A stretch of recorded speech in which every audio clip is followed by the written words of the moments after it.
He sat in the small observation room behind the Grand Hall's eastern gallery, a room that technically didn't exist in the Assembly's seating chart. The Assembly ring had not been quiet in 8,000 years.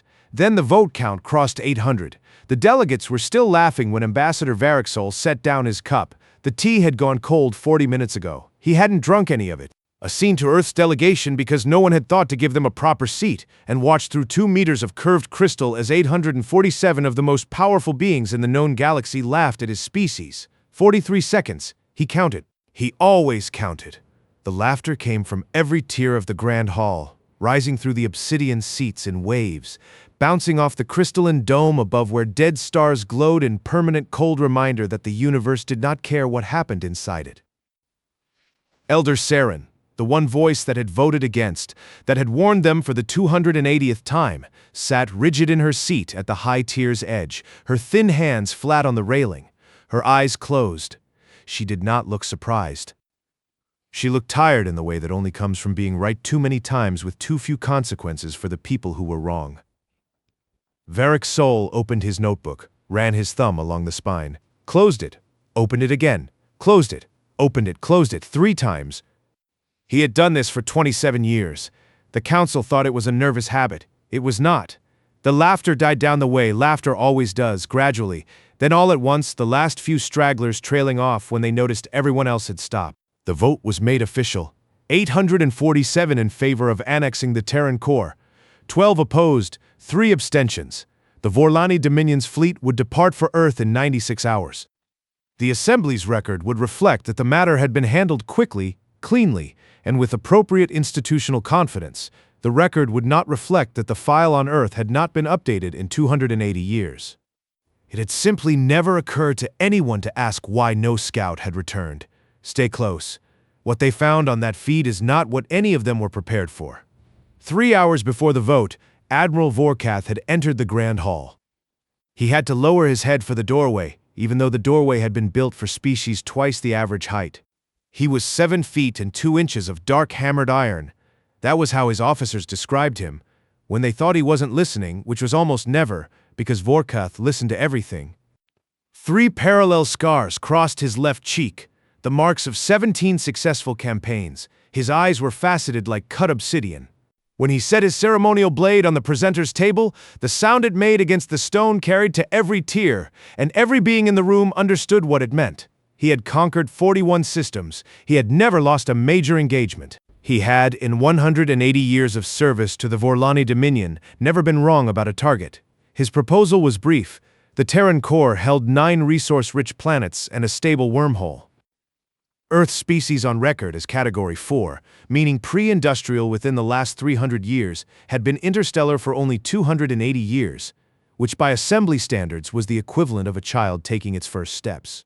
The Classification Accord, established 9,000 years ago, permitted integration of Category 4 civilizations under Vorlani administration when the species had not filed a defensive capacity declaration. Earth had not filed one. Therefore, the annexation was procedurally clean. The proposal took 4 minutes to deliver. The debate took 11. Elder Saren stood. She always stood. She was the oldest delegate in the Assembly, not in years, but in sessions, having sat in that hall through more decisions than anyone else currently breathing. She was slight, gray, and had the kind of stillness that only comes from having said the same thing many times to people who would not listen. She said it again. The file is 280 years old. Her voice carried without effort. It had never needed to be loud. No updated scan has been submitted. No scout has returned from the Terran perimeter in 280 years. The Classification Accord requires updated assessment before integration. This is not a debate about whether humans are dangerous. It is a question of whether we know what they are. Admiral Vorkath looked at her the way people look at furniture they are deciding whether to move. The Accord requires only that a declaration be filed, he said. No declaration has been filed. We proceed. Or, Elder Saren said, we ask why the file is 280 years old. The Grand Hall did not answer her. It voted instead, 847 to 12. The laughter lasted 43 seconds. Variksol counted every one of them from behind the crystal, his tea going cold in his hand, his notebook closed on his knee. When the last sound died, he stood, crossed to the small transmitter in the corner of the observation room, a piece of equipment that also technically didn't exist in the assembly's records, and sent one word to the Terran core: acknowledge. He walked back to his chair, sat down, folded his hands on the worn leather cover of his notebook, and looked out through the crystal at the grand hall below, where the most powerful beings in the known galaxy were already moving on to the next item on their agenda. He was very good at waiting. The message reached the Terran core's fourth planet 2 hours and 17 minutes later. The planet had no official name in the Assembly's records. It was listed only as Terran Body 4, uninhabited, resource minimal. This was accurate in the same way that calling a mountain a pile of rocks was accurate. The rocks were there, the mountain was there, but you had missed the point entirely. Beneath the northern continent's mountain range, in a structure that had no surface entrance and had been cut into bedrock over 60 years without appearing in a single public document, Admiral Jace Marchetti read the transcript on a screen no larger than his palm. He read it once. He set the screen down. He read it again. Then he pressed a button on a plain panel, no markings around it, no indicator light, just 4 words in small plain text: Shield Accord, Wake Protocol. The hum that followed was one Marchetti had heard 12 times in test runs over 19 years. He had run the tests himself, verified the systems himself, written the maintenance reports himself.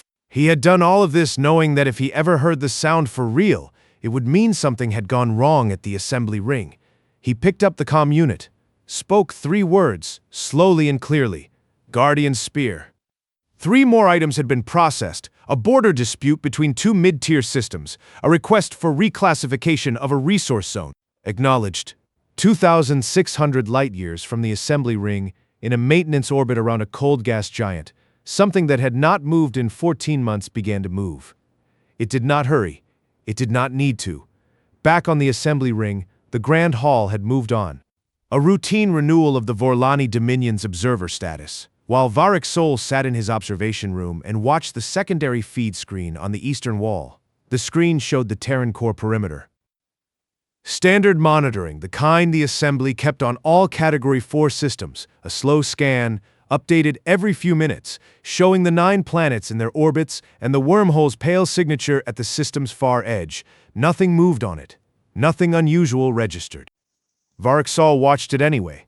The delegates below him were discussing fleet logistics. He could see Admiral Vorkath in the lower gallery, speaking to 2 of his officers in a low, grinding voice, one hand resting on the hilt of his ceremonial blade. The fleet was already being prepared. 96 hours was not a long time when you were moving more than 1,000 ships. He looked at the feed screen again. Still nothing. He poured the cold tea out into the floor drain beside his chair. The observation room had a drain, for reasons he had never asked about, and set the dented metal cup on the armrest. He opened his notebook. He did not run his thumb along the spine. He just held it open, not reading anything, looking at the inside cover where a pressed emblem faced up at him. A circle with a horizontal line through it. Simple, easy to miss if you weren't looking for it. He closed the notebook. Outside in the Grand Hall, someone made a joke about Category 4 species. The laughter was smaller this time, a polite echo of the earlier wave. Vorkath did not laugh. He was not the kind of being who laughed at things he had already decided about. Varric Sol looked at the feed screen. The number that appeared in the mass reading column did not match anything in the Assembly's records on Earth. He looked at it for a long moment. The number was 9.4. The unit was kilometers. The column was labeled Singular Mass Signature, Anomalous. He set his notebook down on the armrest next to his cup. He did not open it again. Below him, in the Grand Hall, nobody was looking at the eastern wall. In the lower gallery, Admiral Vorkath was reviewing the fleet's jump sequence when his tactical aide touched his arm, a gesture so unusual that Vorkath stopped speaking mid-sentence and looked at the aide's face. The aide pointed at the feed screen. Vorkath looked. The number on the screen meant nothing to him at first. It was a mass reading from a standard relay.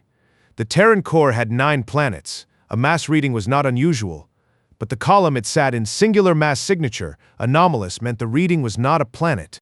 It was a single object 9.4 kilometers long, sitting in the Terran core's outer approach corridor. No such object was in the Assembly's records. No such object had been reported by any scout. No such object in the classification file for Earth was listed as existing. Vorkath looked at the number for 3 seconds. Then he looked at his aide. The aide had no expression that Vorkath could read, which was unusual, because Vorkath had always been able to read his aide's face. "Confirm the relay," Vorkath said. "Confirmed," the aide said. "The relay has checked itself twice. The reading is valid." Vorkath looked at the screen again. In the observation room above, Varric Sol watched him look at it. He picked up his empty cup, set it back down. His hands were very still. The grand hall had not gone quiet yet. It would. But not yet. That was fine. He had been waiting 27 years for this particular moment. A few more minutes were nothing. The grand hall did not go quiet all at once. It went quiet the way a large fire goes out from the edges first, then the middle, then the last stubborn flame in the center that doesn't know yet that everything around it has already stopped burning. The delegates nearest the eastern wall noticed the feed screen first. They were mid-conversation, a border negotiation, a resource filing, and one of them glanced up at the screen the way you glance at movement in your peripheral vision, not because you mean to, but because something in your body decided before you did. She stopped talking. The delegate beside her followed her gaze, then the next one. The ripple moved through the hall in under 2 minutes. By the time it reached the upper tiers, Admiral Vorkath was already at the eastern wall's data terminal, pulling the relay logs manually. His tactical aide stood 2 steps behind him. Nobody else was within 10 meters, not because they'd been told to stay back, but because something in the way Vorkath was standing kept them there. The logs confirmed what the screen showed, a single mass signature. Not a planet. Not a station. Not anything in the Assembly's records. Just a shape, long, dark, and still sitting in the outer approach corridor of the Terran core, like it had always been there and simply hadn't felt the need to introduce itself. Vorkath pulled up the object's profile. The terminal gave him dimensions. It gave him surface composition, composite armor, layered. The outer reading consistent with materials the Assembly hadn't seen since the Varath Wars, 3,000 years ago. It gave him a rough weapons profile based on hull geometry alone, because no active scan had been run yet, and Vorkath was not the kind of commander who ran active scans when he didn't know what he was scanning. He read the profile. He read it again. He closed the terminal. His aide said very quietly, "Admiral, I see it." Vorkath said, "Should I contact the fleet?" Vorkath didn't answer right away. He looked at the feed screen, at the shape on it, at the 9.4 kilometers of silent black metal that the Assembly's records had never mentioned and Earth had never declared. His ceremonial blade was still on the presenter's table across the room where he'd set it at the start of the session. He did not look at it. "Tell them to hold their position," he said. His aide left. Vorkath stayed where he was, looking at the screen. In the observation room above, Varric Sol watched him look at it. Elder Saren found out the way she found out most things in that hall, because someone near her said something they shouldn't have said out loud, and she heard it. The delegate to her left, a young Kethri official who had been on the Assembly for 11 years and had never voted against a Vorlani motion, leaned toward his colleague and murmured, "It's not in any catalog." Elder Saren turned her head. The Kethri delegate noticed and straightened. "Delegate Saren, show me," she said. He showed her the feed on his personal slate. She looked at the number 9.4 kilometers and at the column header, singular mass signature, anomalous, and at the timestamp, which showed the object had been in that position for 14 months without anyone noticing, because no one had looked. She just sat with her thin hands flat on her knees and looked at the dome above the grand hall, where the cold light of dead stars came through the crystal and fell across the obsidian seats like it always had, like it had for 8,000 years. She handed the slate back. She did not say, "I told you." She did not say anything at all for a long moment, like it would for 8,000 more regardless of what any of them decided in the room below it. Then she said, very quietly, to no one in particular, "They've been counting." Nobody heard her. The fleet crossed into the Terran Core's outer boundary 3 hours after the vote. 1,300 ships. The Vorlani Dominion's advance column, not its full strength but enough. The fleet moved in standard formation, a forward screen of scout vessels, a main body of cruisers in 3 staggered lines. More than enough by every metric the Assembly had ever used for a Category 4 integration, and a rear column of transports carrying the administrative personnel who would begin the transition process once the Corps' population centers had been contacted. The fleet's lead scout commander broadcast the standard terms as they crossed the boundary. "Attention, Terran Corps. You have 5 of your minutes to stand aside and allow administrative contact. Non-compliance will be treated as resistance." This is a formal notice under the classification accord. There was no response. This was normal. Category 4 species almost never responded to the first contact broadcast. They didn't have the equipment, or they didn't understand the frequency, or they simply froze, which was also a kind of response. The kind that made the transition go faster. The scout commander noted the non-response in her log and moved the screen forward. They found the ship 11 minutes later. It was not where the assembly's feed had shown it. It had moved, sometime in the last several hours, from the outer approach corridor to a position directly between the fleet and the inner system. Just the shape itself, the 9.4 kilometers of black composite armor, and the emblem on its hull, which was visible even at distance because it had been designed to be a circle with a horizontal line through it, 300 meters across. It sat there in the dark between the stars, facing them, silent. No running lights, no active scan, no broadcast cut into the hull plates and lines that caught the distant starlight. The scout commander looked at it for 4 seconds. Then she said, "Into the open fleet channel. All units hold." 1,300 ships stopped. On the assembly ring, the feed had updated. The secondary screen on the eastern wall now showed a direct visual, not a mass reading, not a data profile, but an actual image pulled from the fleet's forward scouts, the ship, face on, in the dark between the stars. Every delegate who could see the eastern wall was looking at it. The ones who couldn't were being shown it on personal slates by the ones who could. The hall was almost entirely quiet now. Varric Sol, in his observation room, looked at the image on the feed screen. He looked at the emblem on the ship's hull, 300 meters of circle and line, cut into black composite armor, and then he looked down at his notebook, sitting closed on the armrest of his chair. Same emblem, same proportions, the pressed mark on a worn leather cover. The 300-meter cut in a 9.4-kilometer hull. He had carried the notebook for 27 years. He had opened it in that observation room more times than he could count. He had run his thumb along the spine in council sessions and corridors and waiting rooms while the assembly looked past him or through him or at him with the tolerant patience of people who had already made up their minds. They had thought it was a nervous habit. He picked up the notebook, held it in both hands, did not open it. Below him, in the grand hall, the feed showed the ship. Nobody laughed.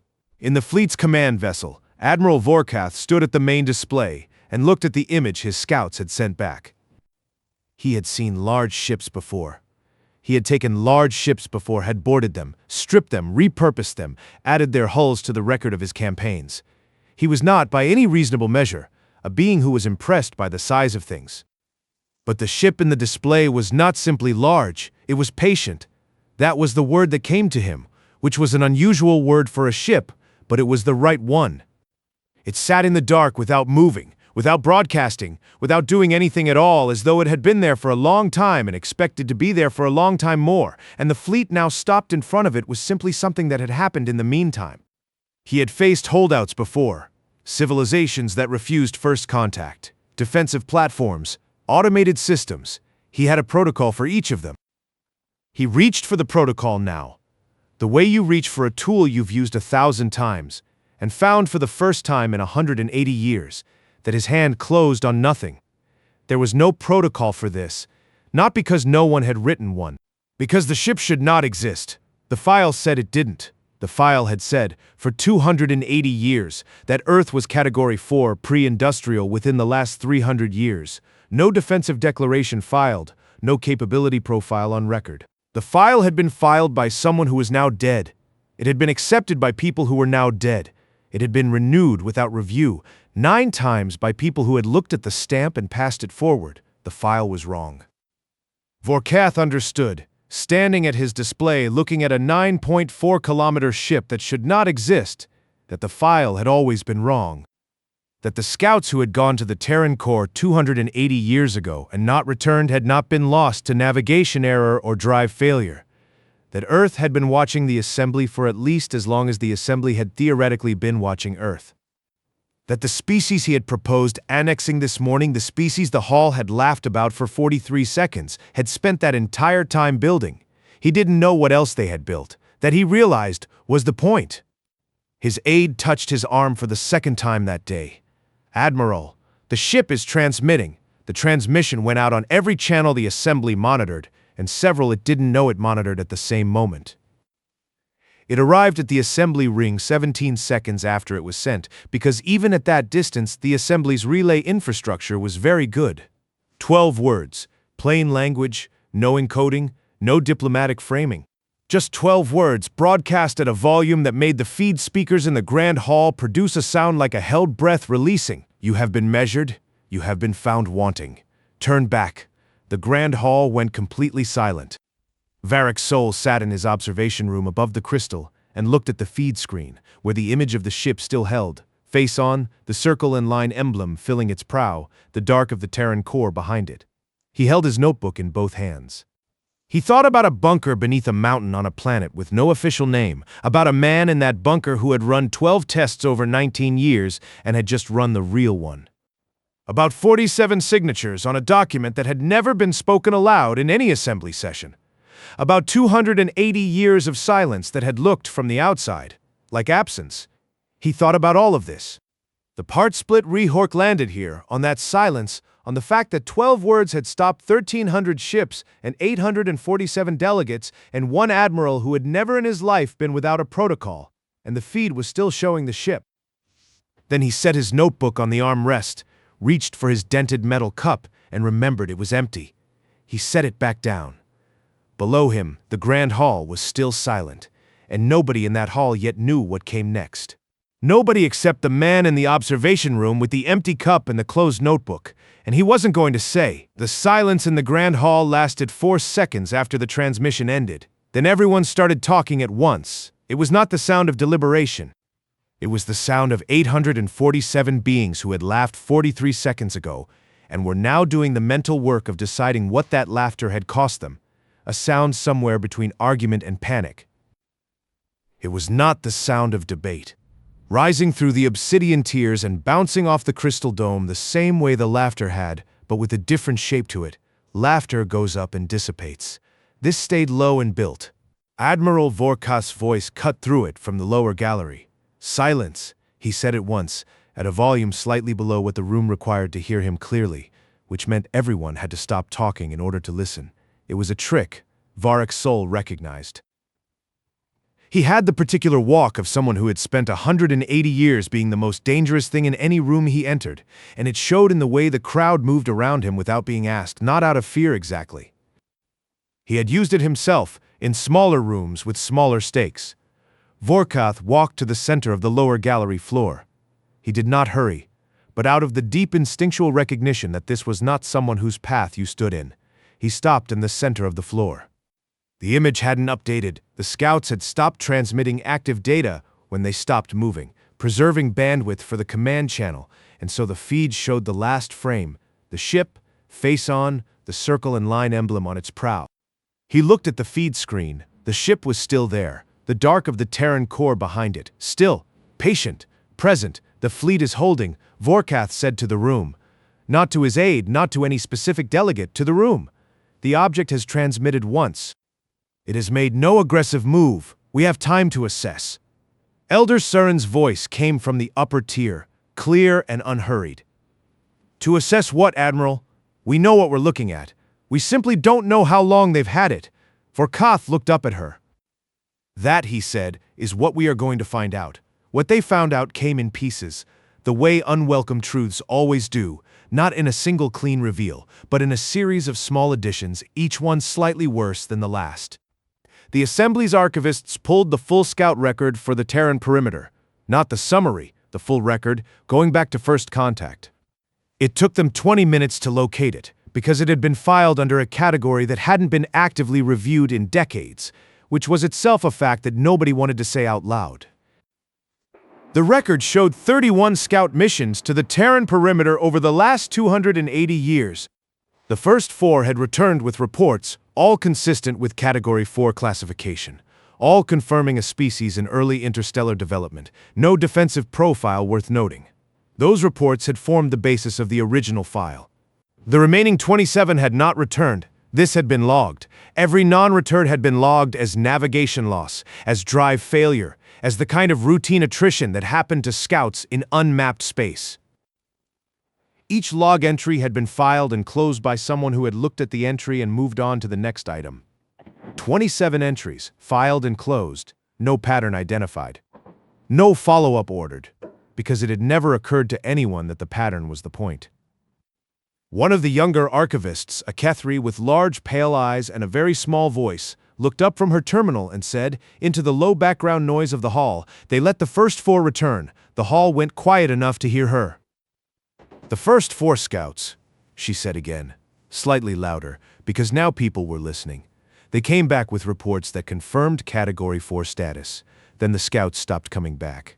Which means they knew what the reports would say," Elder Saren said from the upper tier. "And they chose what we would read." The quiet that followed that sentence was different from the quiet that had followed the transmission. The transmission had caused shock. This caused the particular stillness that comes after you understand something you cannot ununderstand. Varric's soul behind the crystal heard Elder Saren's voice and watched the hall below go still. He did not move. He did not open his notebook. He had known this would come out. He had known, sitting in this room for 27 years, that the day would eventually arrive when the assembly looked at the full record and understood what they were reading. He had waited for it the same way he had waited for everything else, with his cold tea and his notebook and the particular patience of someone who had been told, many times by many beings, that patience was the same as weakness. It was not. It had never been. In the fleet's command vessel, the scout commander's voice came through the channel with the careful flatness of someone reporting facts they would prefer not to report. "Admiral, we have a second reading." Vorkath, back on his command ship now, looked at his display. "Show me." The second reading appeared alongside the first. Same object, the ship hadn't moved, but a more detailed profile now pulled from the extended passive scan his scouts had been running since they stopped. The composite armor, the weapon's geometry. The spinal accelerator running the length of the ship's central axis, its aperture pointed precisely, with what could only be described as deliberate accuracy, at the fleet's command vessel. Not at the fleet, at the command vessel specifically. The fleet around him, 1,300 ships, the combined weight of 41 campaigns. Enough firepower to reduce a Category 4 civilization to raw materials in under a week, was sitting in a holding pattern in front of a single object that had arrived in position before they had and had not moved since, and was pointing its main weapon at his ship with the Kasua. "How long has it been pointed at us?" Vorkath asked. "Since before we arrived, sir. The angle is consistent with a preset position. It was waiting for us." Vorkath looked at the display. Lenness of someone resting their hand on a table. His aide said very quietly, "Admiral, your orders." Vorkath did not answer. He had given his first order at the age of 22. He had given orders in 41 campaigns across 180 years, in situations that had included ambushes, system-wide defense grids, last-stand fortifications, and one engagement where he had been outnumbered by a factor of 9 and had still won. In all of that time, across all of those situations, there had always been an order to give. A next step. A move that made sense. He looked at the ship on his display. He looked at the emblem. He did not give an order. Back in the assembly ring, the feed had updated. The archivists had pulled a closer image from one of the scout probes, a tighter frame showing the ship's prow in detail. The circle and line emblem, 300 meters across, caught the distant starlight and held it. The image was very clear. A delegate near the eastern wall said something, a short phrase, not a question, just an observation, and the delegate next to him turned to look at Varric's observation room. Then another delegate turned, then several more. Nobody had paid much attention to the observation room in 27 years. It didn't appear in the seating chart. It didn't show up in the session records. Earth's ambassador had sat behind that crystal and watched every session, and nobody had felt the need to look back, because looking back at a Category 4 delegation had not seemed like a useful way to spend attention. They were looking now. Varric's soul met their gaze through the crystal. He did not stand. He did not speak. He sat in his chair with his notebook closed on his knee and looked back at them with the same expression he had worn for 27 years, patient, attentive, calm, and let them look at the emblem on his notebook's cover and understand what they were seeing. One delegate raised his hand in the traditional assembly gesture for a point of inquiry. Varric's soul shook his head. Not yet. It was Elder Saren who walked to the observation room. She climbed the eastern gallery stairs without assistance, moving slowly but without hesitation, and opened the door, which also technically wasn't in the hall's records, and stood in the doorway of the small room that smelled of cold tea and recycled air. Varrick's soul did not stand. He looked at her. She looked at him, and then at the notebook on his knee, and then at the feed screen on the wall where the ship's prow still held its frame, the emblem visible, the dark behind it permanent and deep. She sat down in the second chair. For a moment, neither of them spoke. The sounds of the grand hall came through the crystal, lower now, more focused. The sound of people trying to think through something that didn't have an easy shape. How long, she said. The accord was signed 280 years ago, he said. Before the first scout arrived, she was quiet for a moment. You knew the scouts were coming. We knew something would come eventually. We didn't know when. He looked at the feed screen. We decided it was better to be ready before we knew than to know and not be ready. 47 signatures, she said. She had read the partial record the archivists had found, a reference to the accord in an intercepted fragment, nothing more. 47 nations, coordinating in secret for 280 years. Not one of them told anyone. Not one of them, he agreed. She looked at him for a long moment. Her hands were flat on her knees, the same posture she'd had at the railing during the vote, the same posture she'd had in that hall for more years than most species had been in space. They laughed, she said. Yes, and you sat here? Yes. She looked at the feed screen, at the ship, at the emblem. The weight, she said slowly, was the weapon. Varrick's soul picked up his empty cup. Looked at it, set it back down. It still is, he said. We haven't decided what comes next. That's still their move. Elder Saren turned to look at him. Whose move? He met her eyes. The Admiral's. In the fleet's command vessel, Admiral Vorkath had still not given an order. His commanders were waiting. His aide was waiting. The fleet was waiting, 1,300 ships in holding formation, their targeting systems running passive cycles because nobody had told them to go active, and nobody was going to until Vorkath said something. He had been standing at his display for a long time. His aide, who had served with him for 30 years, and had learned in that time that there were moments when the correct thing to do was speak, and moments when it was not, looked at Vorkath's face, at the set of his jaw. The ship on the display had not moved, at the stillness around his eyes, and understood that this was not a moment for silence. Admiral, he said, the fleet is requesting guidance. Vorkath looked at the emblem on the display. I know, he said. The standard protocol for a single object defensive system is, I know the protocol. His voice was flat, not angry flat. The particular flatness of someone who had reached the edge of something they had always believed was endless and found it had a border after all. The protocol assumes the object is a defense platform. Automated, a system left by a civilization that couldn't maintain it, he paused. That ship has crew. His aide waited. It has crew, Vorkath said again, and it's been in position for 14 months, and it knew where to point before we arrived. He looked at the display. That is not a defense platform. That is a message. Another pause, longer. And the message is not, we can stop you. The message is we have been ready for this conversation for longer than you have been thinking about having it. He turned away from the display, and I do not know. He said quietly to no one in particular. What else they have been ready for? His aide said nothing. The fleet held its position. The ship held its position. The feed on the assembly ring held its image. And Varrick's soul sat in his observation room next to Elder Saren with his empty cup and his closed notebook and waited for the Admiral to understand the rest.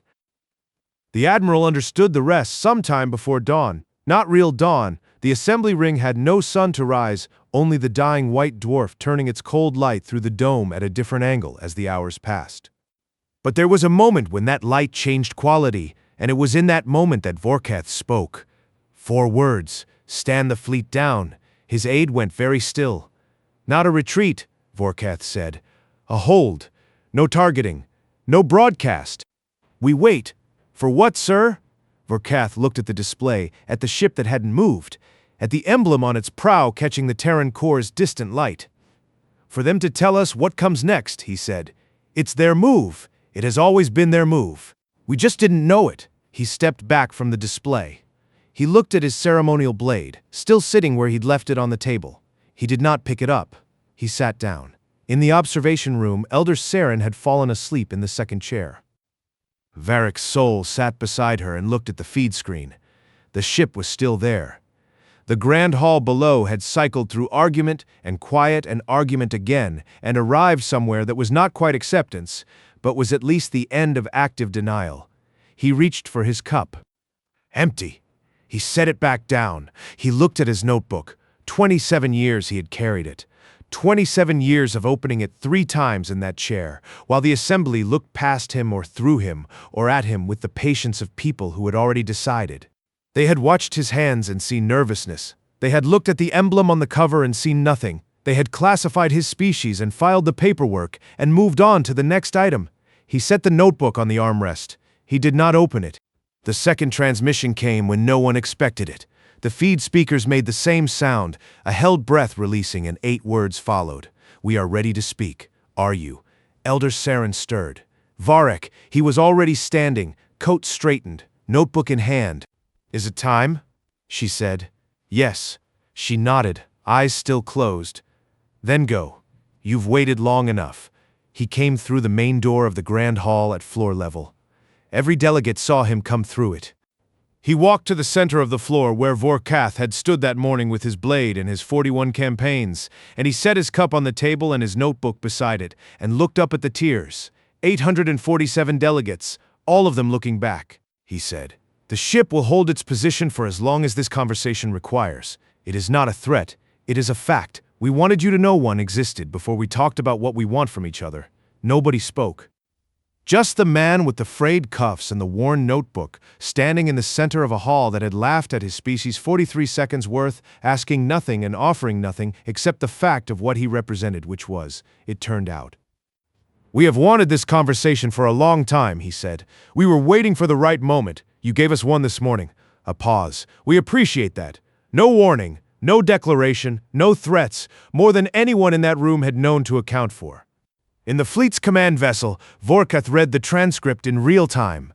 When he reached the line, "We were waiting for the right moment. You gave us one this morning," he stopped. He stood at his display for a long time. He thought about the file. About the 4 scouts who came back and the ones who didn't. About 47 signatures on a document that had never been spoken aloud in any assembly session. About a man in a room behind 2 meters of crystal who had sat through every session of every vote and every dismissal and every joke about Category 4 species and had opened his notebook 3 times and said nothing, because there was nothing he needed to say. He reached out and turned the display off.